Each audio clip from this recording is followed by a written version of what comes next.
few minutes past 9:30, so we will begin today's lecture. Okay. So, good morning, and so we have learnt a bit about this mechanics of solids course, and it is named differently, by different books, by different authors, by different teachers. So, we are calling solid mechanics, somebody calls it mechanics of solids.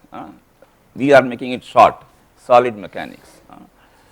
So, it is a brief mechanics of solids, and but then I told you basically we are going to study mechanics of deformable solids, deformable, the body that deform, the body in which once the loads are applied, there is a relative motion, relative change in the distance between any 2 points within the body.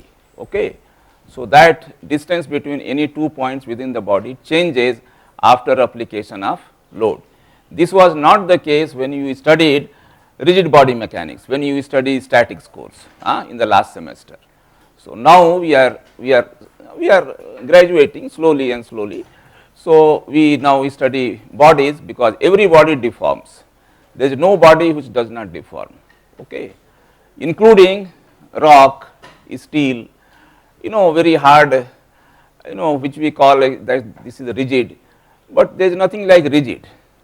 No body is rigid as such. There will always be infinitesimally small movement between the particles within the body. Okay. So, now we are taking that into consideration, and the old name of this course or this subject is strength of material. So, there are books in the library which with title strength of material. So, in olden days, I do not know, I mean how materials, because we are going to study here the role of material will come, because the body is going to deform, the kind of material that the body is made of will come in the picture. So, how is the strength? Actually, it is not the strength, it is the deformation of this body also. So, it is strength, deformation of the material. So, these are the different names, and one thing that I forgot in the last is the evaluation. For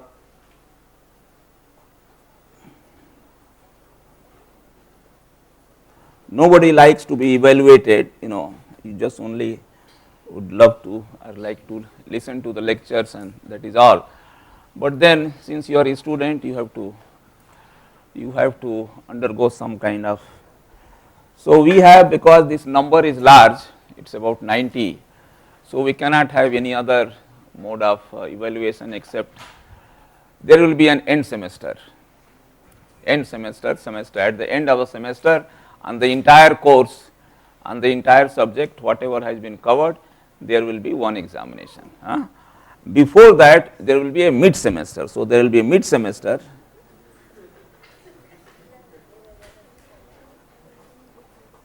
Exam.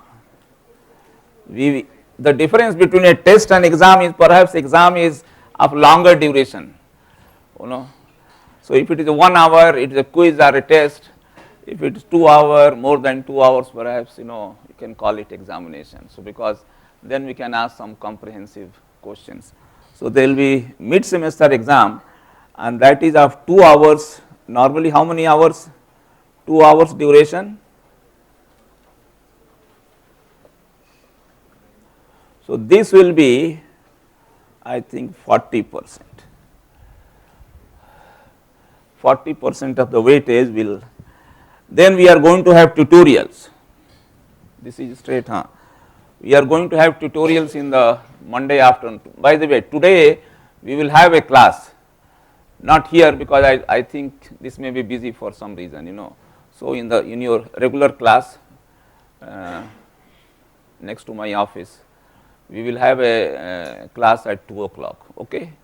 So, 2 o'clock is that for the entire, it is not a tutorial class. You have a lab? How can you have a lab? It is Monday is tutorial, one is tutorial, yes, 2,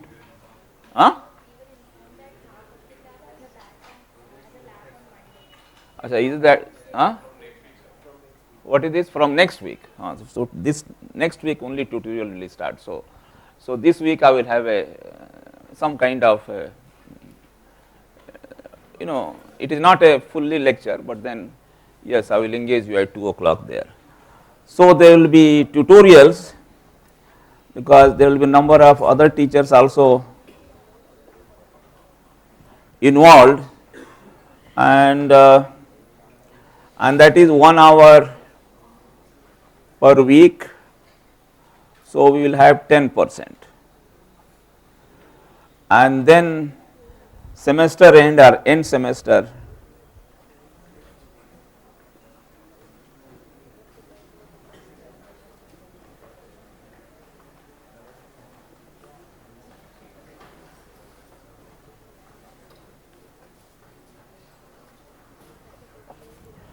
so this will be your method of evaluation.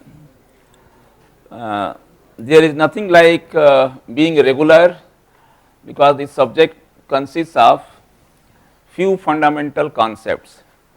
Remaining is just application of those concepts for simple problems. So it involves grasping of those fundamental concepts and then later applying those concepts for the analysis, for the design of simple elements or simple bodies. Okay.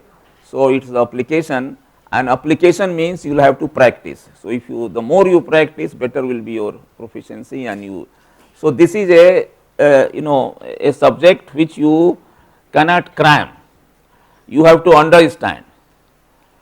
You will have to. So if you miss lectures, if you don't study, if you are not regular, then certainly you can never understand this subject, because there are very few principles, and that you have to practice.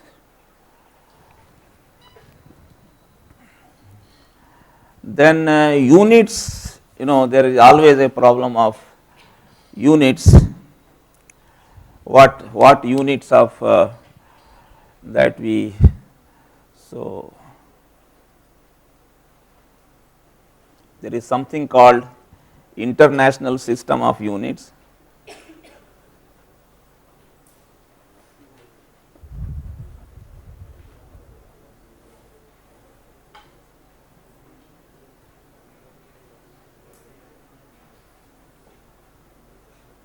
Or in brief it is called, I do not know why it is called SI, not IS, International System. So it is called SI unit, and as you know, in physics you must have learnt what are the basic units of the measurement. So you should have something for the mass of a body, how much it weighs. So mass, I think in physics, what was the unit for mass? Kilogram. You have used SI unit. Oh, that is good. Not gram centimeter.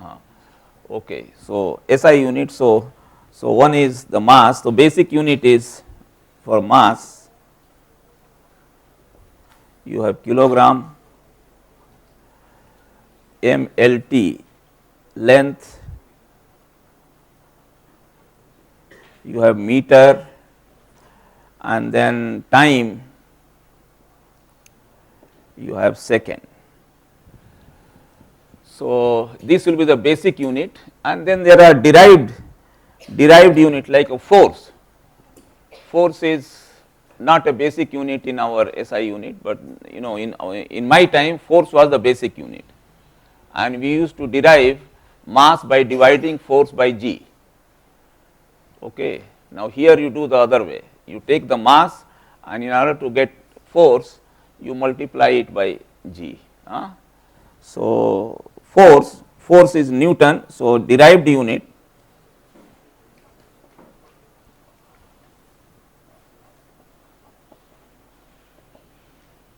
for example, force from Newton's second law, force equal to mass into acceleration. So it will be mass, which is kilogram, acceleration, which is meter per second square. So, the unit of force will be mass into. There are many other derived quantities that we will encounter during the course of the lectures. So, this is I wanted to tell you. Please read in your book, there will be an appendix giving you something about the historical background about what is a meter, where it is kept, it has to be a standard.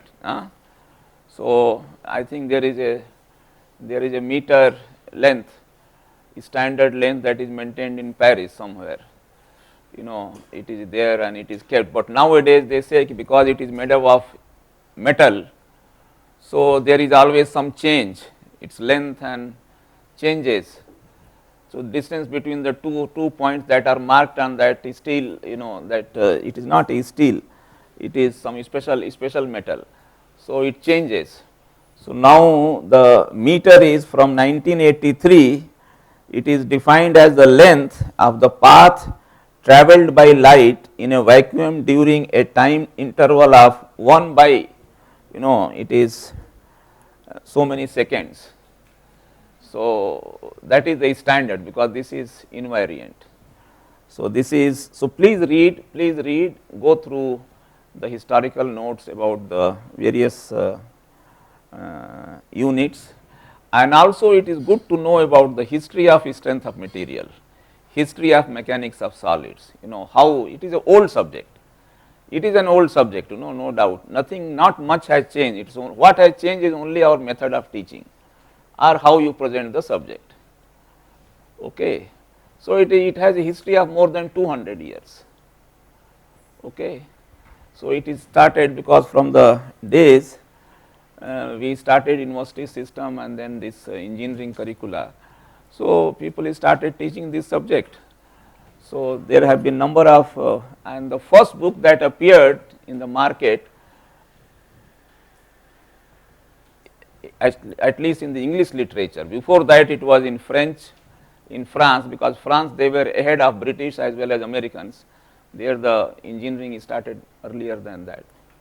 The first school of engineering in USA started only in 1807. So, it is not very just 200 years. The first engineering school in India is about how many years old? And which was the first school? No, Roorkee, Thompson School, Thompson Polytechnic or Thompson in Roorkee. So, that was the first, and it is more than now, because they celebrated 150th year about 10 years ago. So, it must be about 160 years old. And then BHU, then Anna University, and then VJTI, all these schools started. That is how it has progressed. So, no, then Calcutta, B College in another, they celebrated their 100 years 3 years ago. So, it is 103 years old. We are only 50 years. So, okay. All right. So, I will not reiterate whatever is already given in the books on the history, on the the notes that are available on base units in SI, and so kindly go through this, that will help you. Now, let us take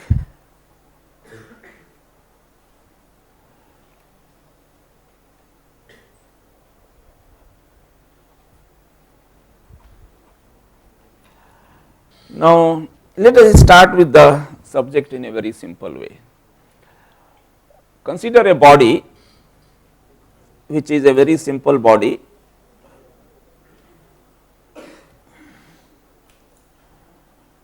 It is having constant cross section.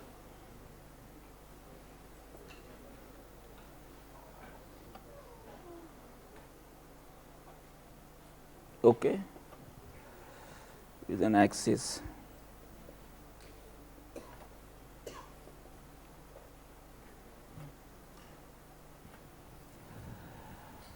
Now, the area of cross section, this is the area of cross section. So, it has got an area of cross section A.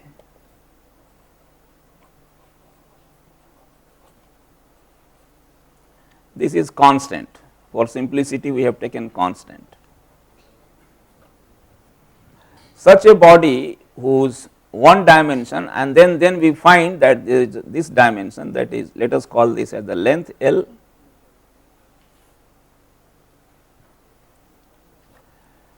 and area of cross section is there, and let us say that the cross section is circular, whose diameter is d. So, we find that L by d is larger than unity, or it is also expressed as in the other way, d by L is smaller than unity. There will be some expression where we will have to make this assumption. So, that is why we say it is smaller than. So, like for example, d by L whole square will be neglected compared to unity. If d by L is smaller than unity, so square of the quantity will be smaller than, let us say 1 by 2, square is 1 by 4, square of 1 by 4 is 1 by 16. So, 1 by 16 is very small compared to 1 by 4. So, it depends upon our assumption. So, we can neglect certain terms. So, that is how these assumptions are made. Now, such a body whose one dimension, because I told you last time also that every body, no matter how small, is 3D. 3D, I will be writing like this, 3D means 3 dimensional, 3 dimensional.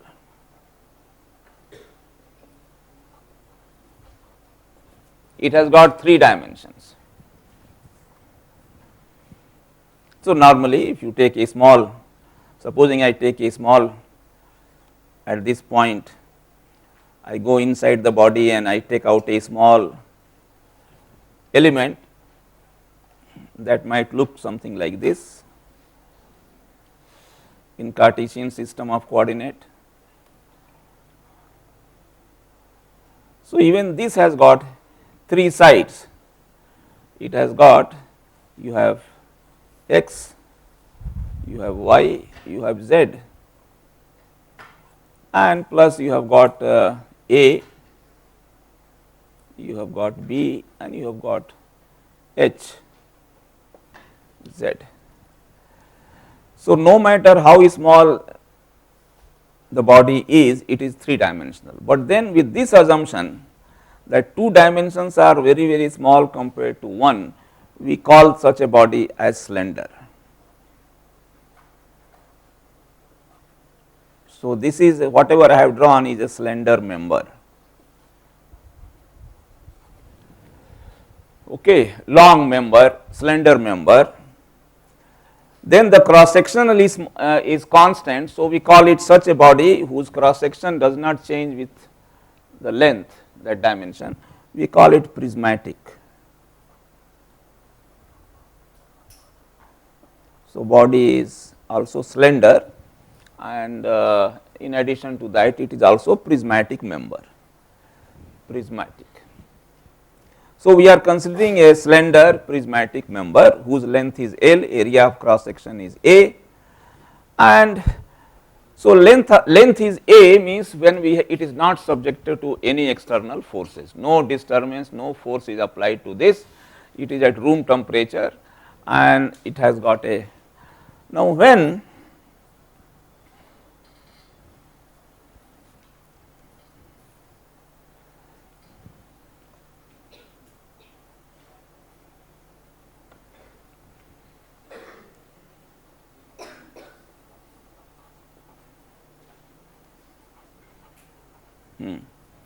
when you have, so now I will be drawing little,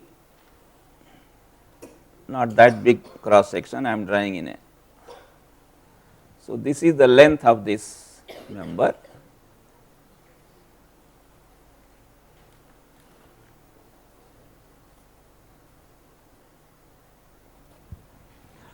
Now, we apply force. In fact, you cannot apply one force, they will always be equal and opposite. Newton's third law says if you apply a single force, there will always be a reaction. So, when I apply a force, and for simplicity let us keep the left end of the member at the same position. So, left end I will be keeping at the same position. Now, this is the member and now I apply a force P. The moment you apply a force P, you will find, because the body is deformable, its length will. So, this will, so it will become L plus delta. There will be a delta change. So, it is stretched. A similar thing will happen in opposite direction if you apply two opposite forces. This is called tensile force. So, I have applied a P, P is tensile here.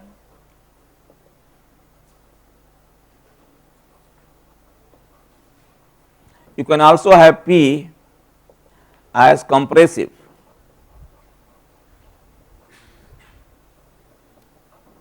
So, then the member will get compressed, its length will get reduced by certain amount. We will see whether it will be. So, its length becomes L plus delta. So, it is deformable, it is not rigid. So, this is the first characteristic of a deformable body, that when you apply a force, it will undergo a change in length, which was not the case when we studied rigid body mechanics. Now, if you have applied the force, that means there must be something going on internally, some reaction, action must be taking place internally within the body while it is undergoing a change in length. So, we must go inside the body, you can see also through perhaps X-ray, and then what is happening, that is what material scientists do. They will put this rod under tension, under tensile force, and then through X-ray they will try to see what is the kind of, how the particles are changing their orientation inside the body.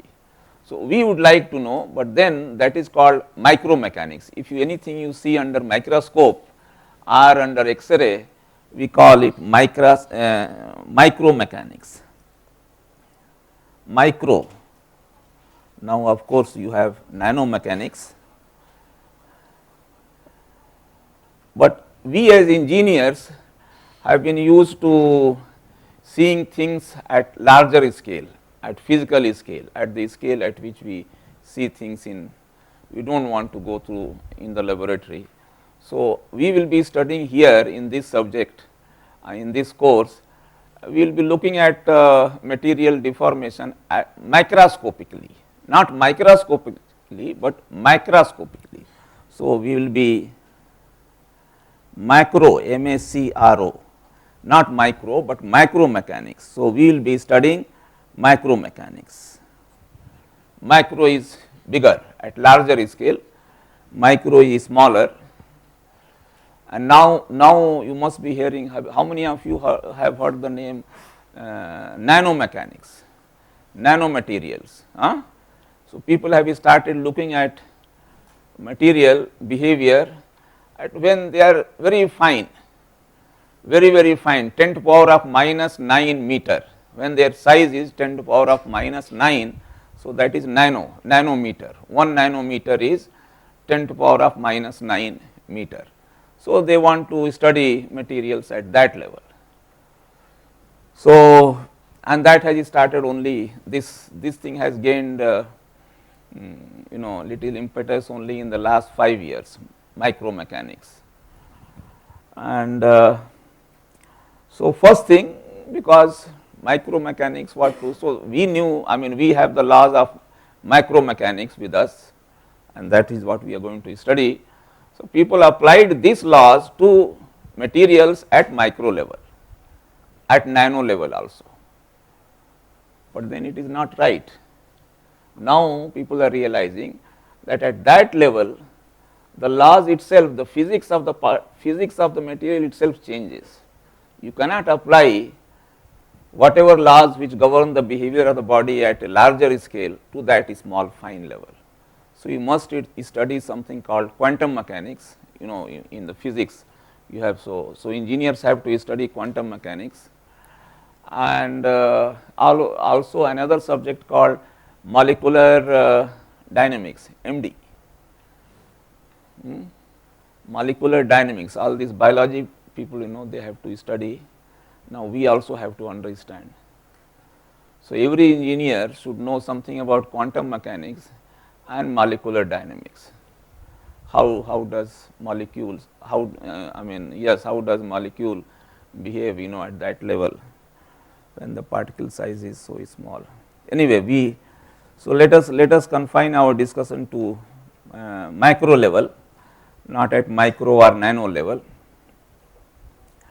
So, we would like to study what is happening to inside this body. So, for that the best way is to divide the body, put a plane, you just take and here I will say at section which is normal to the axis x, it is perpendicular. I have cut this body under two parts. So, there will be one part here,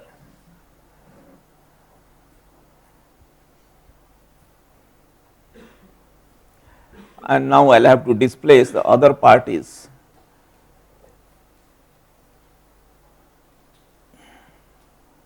here under the action of force. Of course, I have cut, it cannot remain like this. This slender member cannot remain like this, if I cut it like this and separate the two independently. You must have forces of interaction acting at the cut section. Now, this cut section is at normal to x axis. I have, for simplicity, again I have taken. We will take other sections later on. Okay.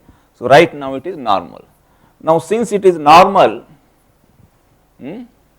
so equilibrium requires that equal and opposite force must exist. So, this force must be, there must be a force P in order to keep this body in equilibrium here, and similarly in order to keep this body in equilibrium there must be a force P here. So, Newton's third law, equal and opposite forces, wherever you cut you must replace the two sections by equal and opposite forces. On the two, there will, whenever you cut there will always be two sections. So, if you put a force like this on one, on other one it must be equal and opposite. Okay. So, here because it is a collinear, it is axial, force P is applied in along x axis, this is x axis. So, it should all be in the same line. So, this is how, now this is all right, it is but then this is all right at a overall level, and the total, yes, the force in order to keep this body in equilibrium, this is there. Now, but this, after all, this force over here, if I just expand this, I would like to expand this. This force must be resultant of certain smaller forces. So, there are so many particles which are there in this body where you have cut it, and there should be smaller forces of interaction. For simplicity I am showing only in one direction, but this is the point. Yes, there must be smaller forces acting over the entire cross section, and if you integrate those forces, that integrated force must be equal to P. So, this is the small force. So, P must be an integrated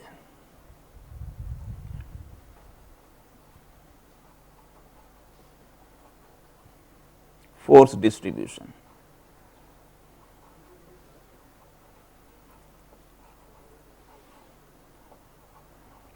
Now, this is smaller, let us assume again for simplicity. See, there will be so many assumptions, because we are postulating, we are trying to predict the behavior of a complex system. We have taken a simple body, we have taken a simple load, still we have to make assumptions. So, let us assume that this distribution is uniform over the entire cross section.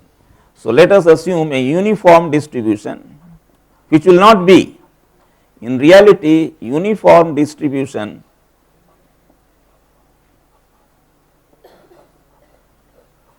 over cross section A. Uniform distribution of what? Small forces, distributed force. Is this whatever I have shown by smaller arrows means that is uniform. It is not non-uniform. Actually, it will be non-uniform in reality, but for simplicity I am taking it uniform. So, if I take uniform, then there is a concept that we have to learn in this subject, and that is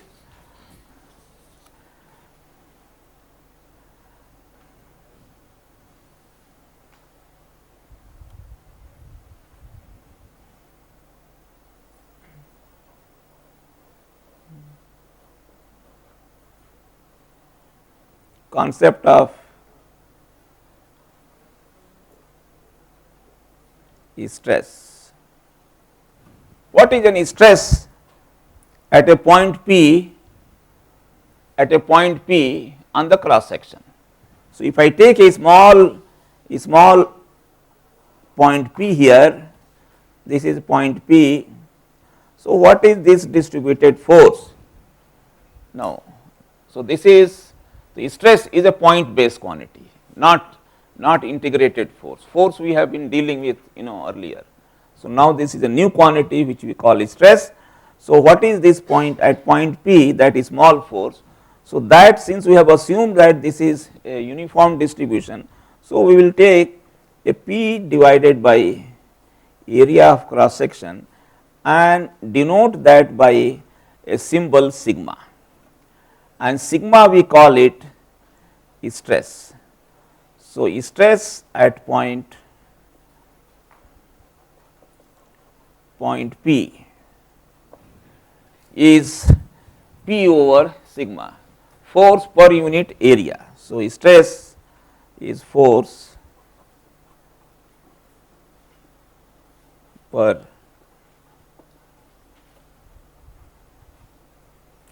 unit area.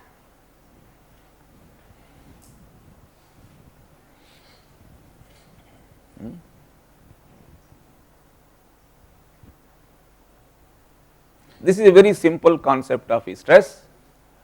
So, stress at a section x, because this was the section x, we have cut this, we have taken a section at distance x from the left hand end, and we have cut it, we have found it, and then we want to find out what is the value of this distributed force, and then we have assumed a uniform distribution over the cross section. Based upon that, we are saying this P over area, which is an average, is denoted by a Greek symbol. Now, this is called sigma, SIGMA, it is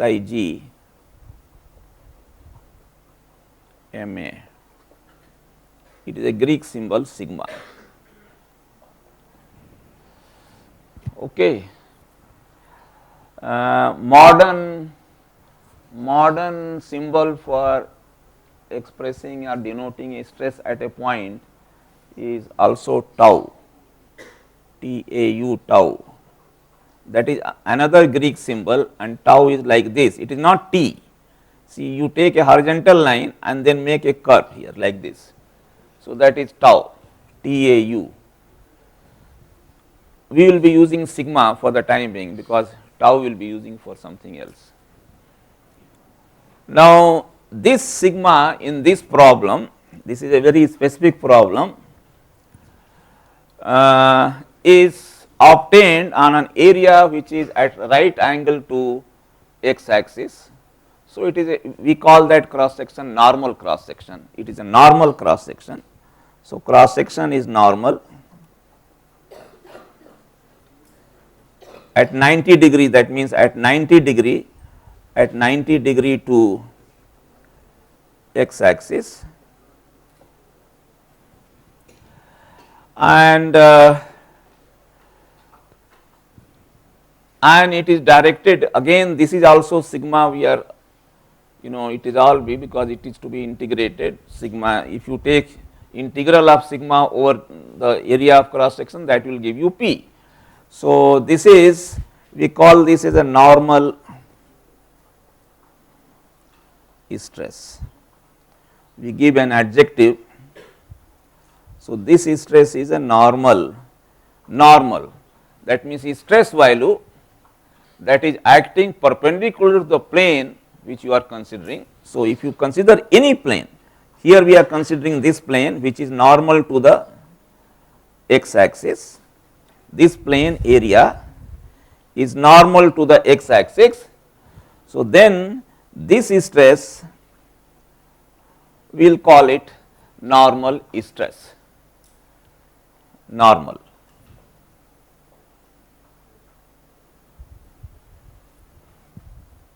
So, now we have got a simple formula based upon certain assumption that yes, there is some quantity which is gives us an idea of what is happening between various particles within the body.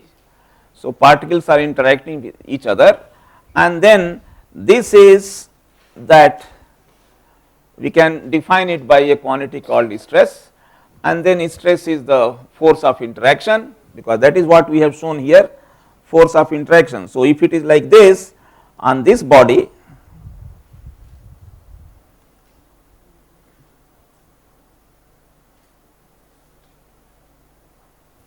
so on this side you have another other part of the, so at the same point you will also have,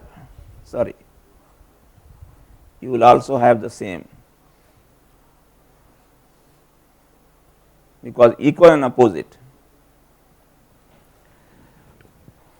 If P and P dash are the same points of the two parts have been separated, once you join them, you know, this is the part of the bigger rod, this is the part of a bigger rod. So, then P and P dash are the same points. So, at the same point they are equal and opposite, and this is a normal stress. Now, normal stress we have to follow, why should it not be directed inwards, why should it be directed along x axis, you know, it could also be acting this way. So, I think that means we have to devise some sign convention. So, a simple sign convention here is, if the x axis you draw to the plane which we call it outward normal, draw an outward normal to the plane. Normal can be both, normal can be, this is the plane, so normal can be like this, it can also be like this. So, this one we call outward normal because this is going outside the body, this is inward normal. So, first you draw an outward normal, so this one is a outward normal, so we call it plus x. So, such a plane whose outward normal is in the positive direction of the x axis, this is positive axis, this is positive, it is called a positive plane. So, this is a positive plane, positive x plane. It is not a negative x plane, I will tell you which one is a negative x plane. This is a positive x plane because outward normal is in positive x direction. So, it is a positive. So, first define the plane on which you want to study the distribution of stress. So, let us fix our discussion, complete our discussion on first positive plane. So, you take a positive plane, and if the direction of stress is in the positive direction of the coordinate, then it is a positive stress. So, this sigma is a positive stress. Okay. So, we will take this as positive, and here the positive stress is denoted by what kind of action in the body? Tensile. It will always try to extend the body, it will always try to the two particles will try to separate with respect to each other, will try. So, that is this is a tensile stress. So, all these things are related.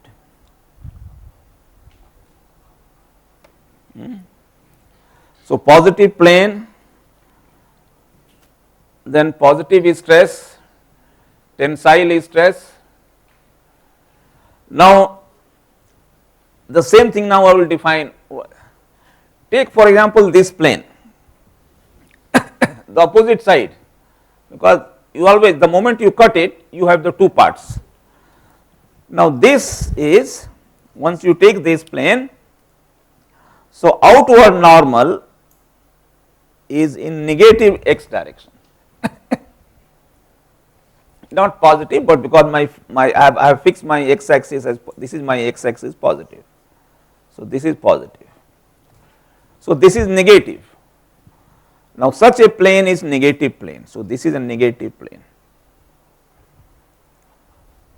So, at any cross section, at any cut section, you always have a positive plane and a negative plane, the two faces like this. My palm is together, and then one is positive, other one is negative. So, then this negative plane, because this must be consistent. If there is a stress value like this, on this one it must be like this and that I should call that as positive, not negative. So, on a negative plane, a stress is positive if it is acting in the negative coordinate direction. So, this sigma on a negative plane, do not consider this to be negative, do not ever say that this is a negative stress. It is a positive normal stress acting on a negative plane. So, stress is positive, plane is negative, because if you do not do it like this, then Newton's third law will not be, will not be satisfying the Newton's third law. To every action there must be equal and opposite reaction. So, if there is a force like this, if there is a distribution like this, there must be a distribution like this, and both are positive, both are having the same action. So, let us call both as positive stress. So, both are positive stress, one is acting on a negative plane, other one is acting on the positive plane, and then we are able to satisfy the Newton's third law. Okay. So, simple definition of a normal stress now we have learnt by this.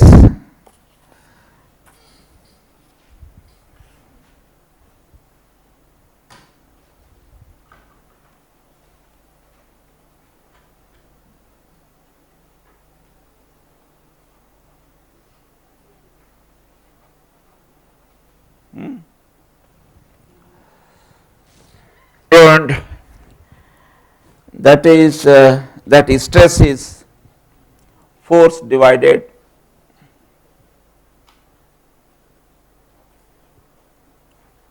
force by area,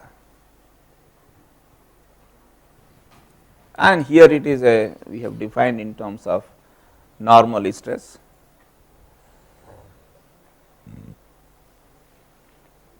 I think as far as stress is concerned, let us not go go further. So, in case this rod is subjected to forces like this,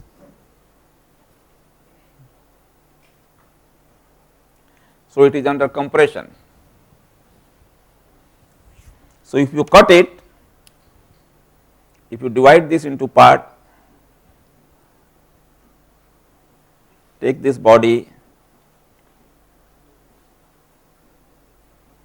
this P, this must remain in equilibrium. So, this if this is P, this must be in P, same axis. And similarly, if you go here on the other face, this I have shown the extension.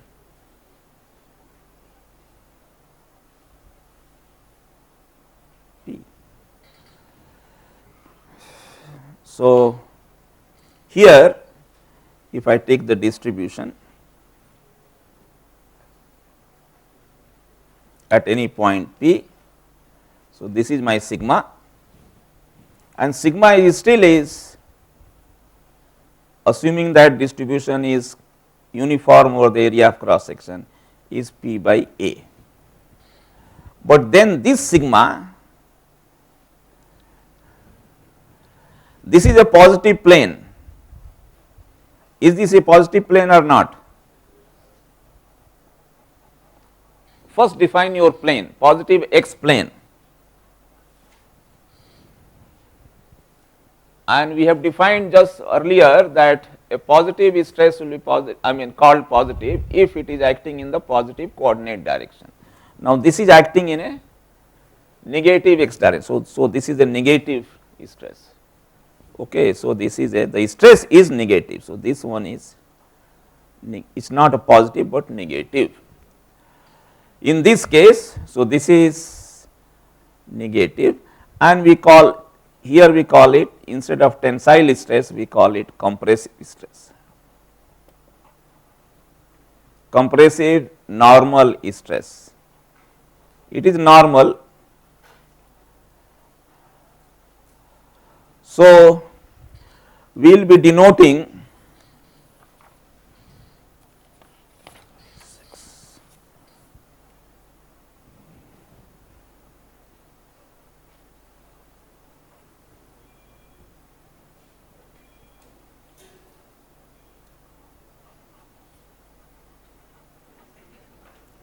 so we will be denoting tensile stress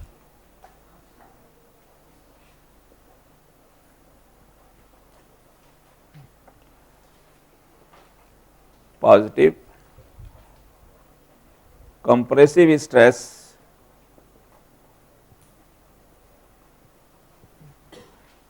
by a negative.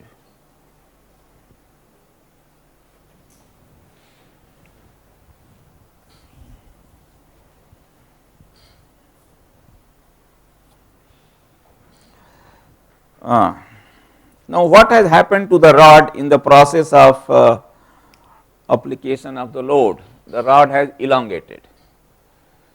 Rod has elongated. So, there is elongation of the rod. So, there is another phenomena that has taken place. One is there is this is so stress is a measure of interaction between particles.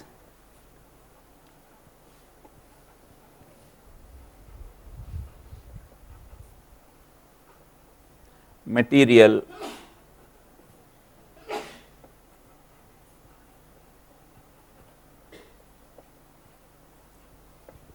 particles. But in addition to this, the total rod has elongated.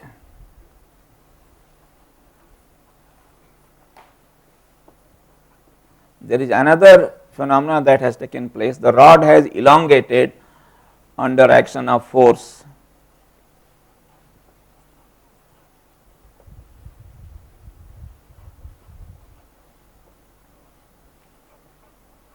Force P, tensile force P, under action of tensile force P,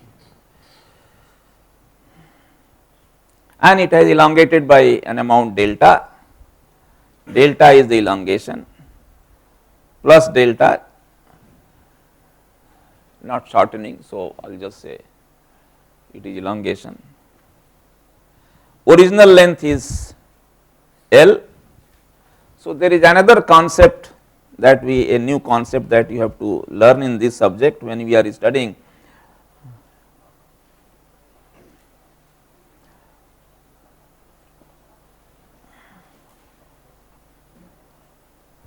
concept of strain. What is the concept of strain? Simple concept of strain. This is normal strain. Everything is in one direction, x axis. So, strain is, we define the the measure of change in length of the body in one direction. Body changes again in all the direction. Body has got 3 dimensions. So, here because one dimension is very large compared to the other 2. So, we are not worried about the other 2 dimensions. So, here we will say you take one direction and you measure change in length in that direction and divide by the original length. So, original length of the member was L. L was the unstretched length of the rod, and now it has become L plus delta, and therefore, change in length. So, strain concept of normal. So, delta by L, change in length per unit length, change in length per unit length, and this is a measure of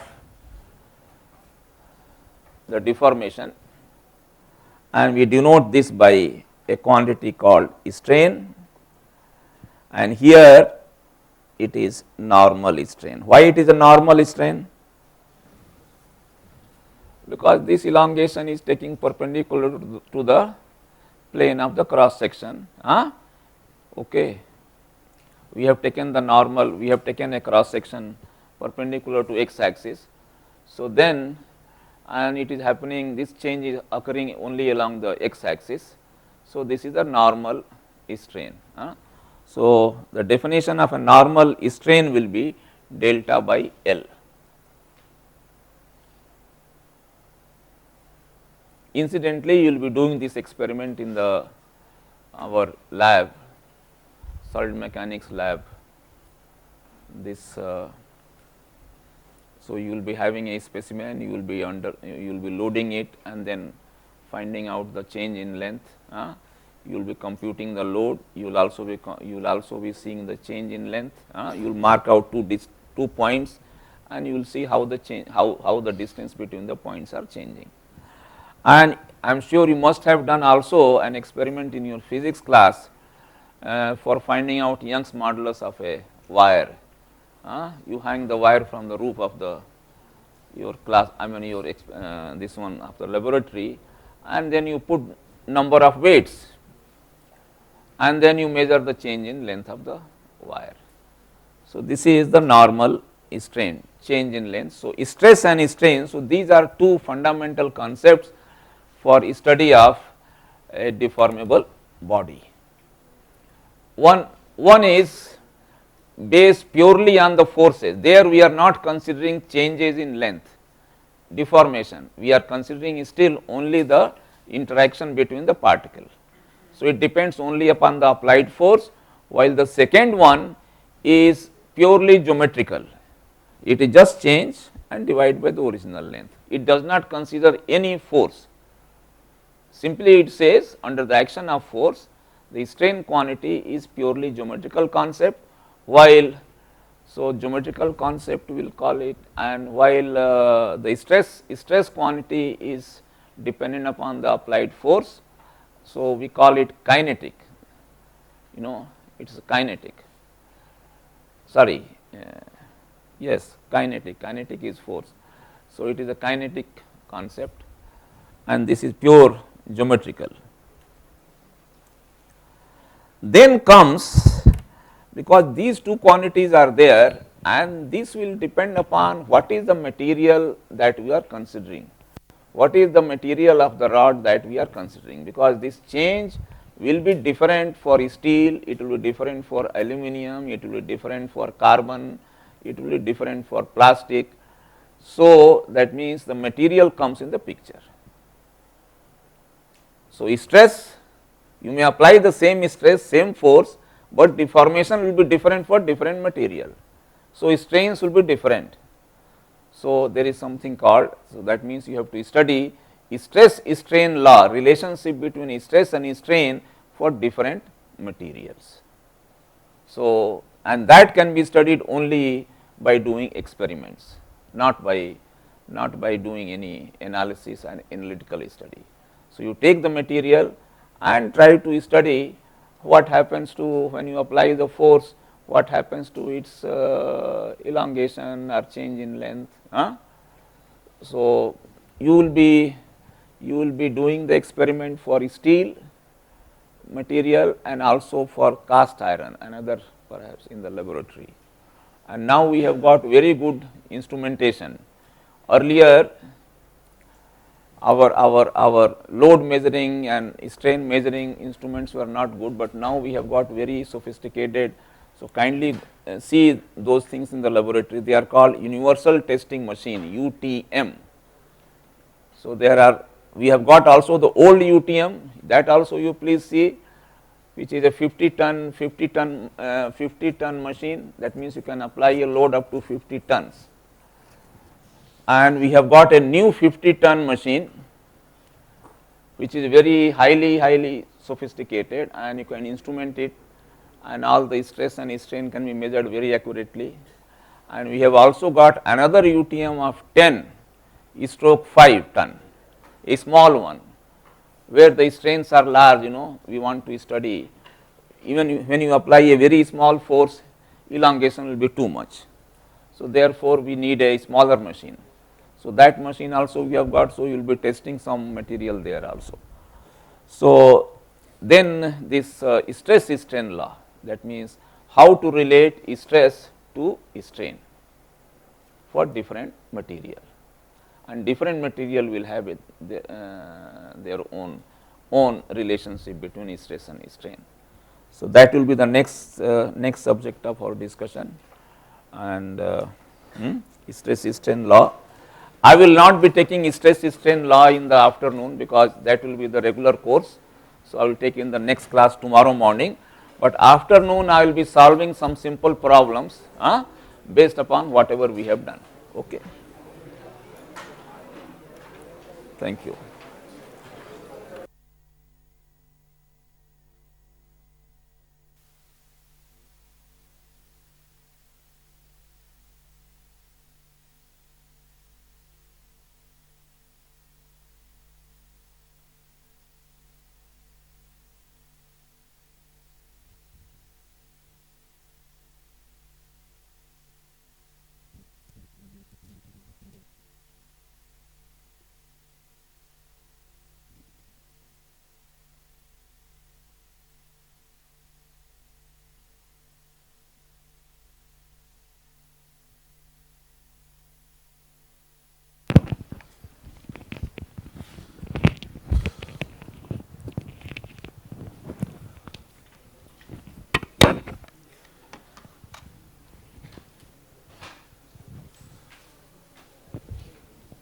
Did begin, right? Okay. Good morning. Let me just remind you of what we did the other day. We started off with some introductory part. What did we do? We looked at the history, right, and the developments of soil mechanics. So we covered a not so interesting topic, I would say, because history is not engineers' first choice. But let's begin by today's class by looking at two major topics which would perhaps give a complete introduction of this entire subject. The very first one would be the soil formation. We'll probably spend about few slides on this, and the 6 important regional soil deposits of India. So 6 common generic names given to the deposits, the Indian soil deposits. If given a choice, given a chance, we may cover some part of soil, water, air relationship. So we'll look at the brief introduction of this part. Right. Now, as per the geological origin, the soils can normally be divided into 3 subcategories based on origin.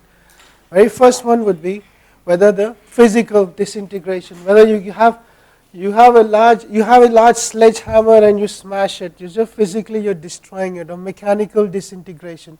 That would be the first one. The second one is the chemical decomposition or the chemical weathering.